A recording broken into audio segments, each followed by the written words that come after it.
Unazungumziaje taarifa hii ya tume inaongozwa na mwenyekiti Jaji? Naitwa Prophet Suguye au Askofu Suguye. Tume hii imekuja na majibu ambayo naona kama ni mwanga kwa taifa. Ni mwanga kwa taifa, lakini ni uponyaji kwa taifa, kwa sababu masuala yalikuwa ni mengi.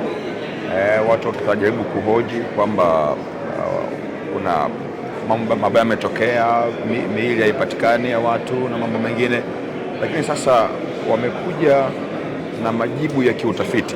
Lakini kuna mapendekezo ambayo yametolewa kwamba kuna tume itaundwa ya upelelezi ambayo waliohusika basi wanaweza wakakutwa na mkono wa sheria.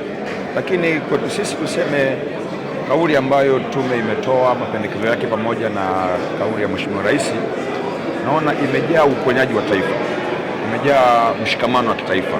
Na niseme huu ni wakati wa taifa kushikamana, ni wakati wa taifa kuwa kitu kimoja, ili kwamba mwisho wa siku tubaki na Tanzania iliyo na umoja na upendo na mshikamano kwa ajili ya kuendeleza maendeleo ya nchi yetu.